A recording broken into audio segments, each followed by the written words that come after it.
Hello and welcome to the video. This is a quick video on one of the specific functions of an EdgeTX powered radio. It's aimed at those of you that are relatively new to EdgeTX, might be coming to EdgeTX from FreeSky, Futaba, Spectrum, or maybe you're brand new to the hobby. Now there are links below to the rest of the videos in the series, as well as more advanced stuff as well. Don't forget you can find content by just looking for the thing you're interested in and adding Painless 360 to your search term here on YouTube.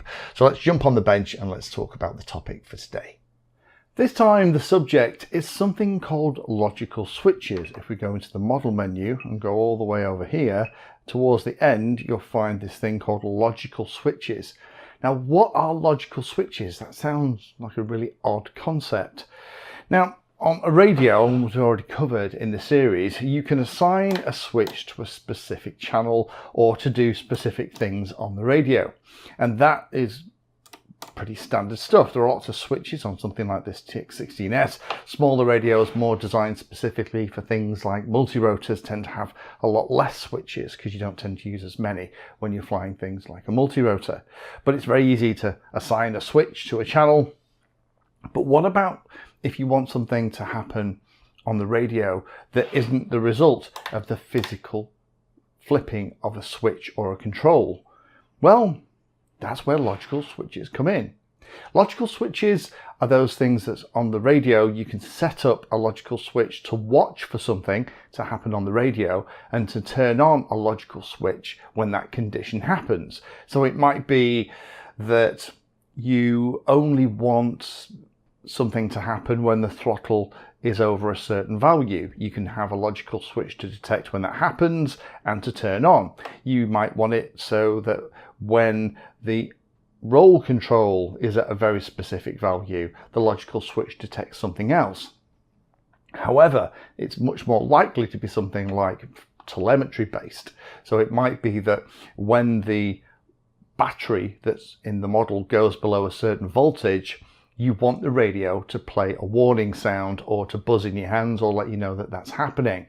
And a logical switch is the way for the radio to tell when the voltage of the battery gets below that specific threshold. It turns on that logical switch, which again is just like a physical switch, and that physical switch can be used to do anything. Play sounds, override channel values, loads and loads of different things.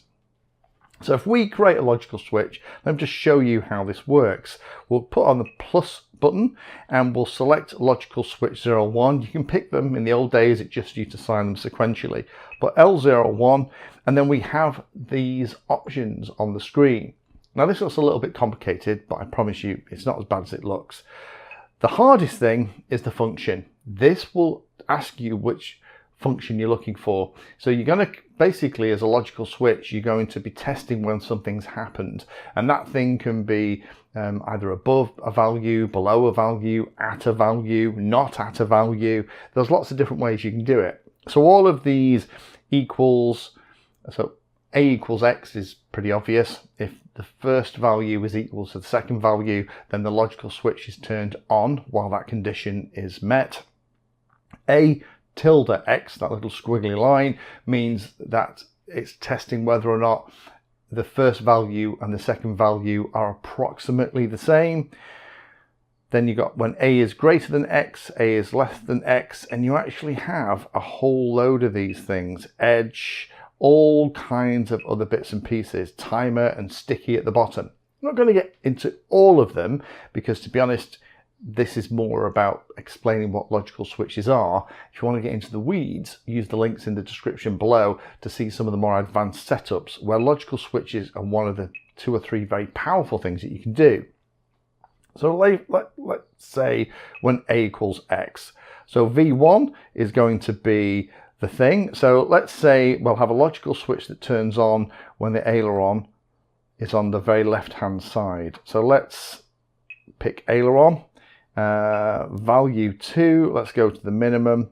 Now the minimum of the aileron, if you remember the way it works in EdgeTX, we've talked about it a couple of times in the series, the middle channel value is 0, the minimum channel value is -100, the maximum channel value is +100. So we'll do it like that. We can set it to only be turned on and off with a switch. So maybe you only want this to happen when the throttle cut is off or the arming switch is on a quad or something else. How long the duration happens for, by default, if you just leave it at 0, it'll just be on while that condition is met, and the delay as well. And that can be quite handy if you want to cascade a number of things to happen one after the other. You can set up a delay, which is very handy. So now we've got that set up, if we just come out of that, so logical switch 1 will come on when the aileron is equal to -100. So if I pull the aileron across, as it reaches the very end of travel, can you see that logical switch is turning on? Right at the very end of travel. So that would actually be really useful, but maybe we want the logical switch to act in a slightly different way. We can change the function, so we can have A is less than X, and then what we'll do, again, we'll pick good old aileron because it's just easy to show.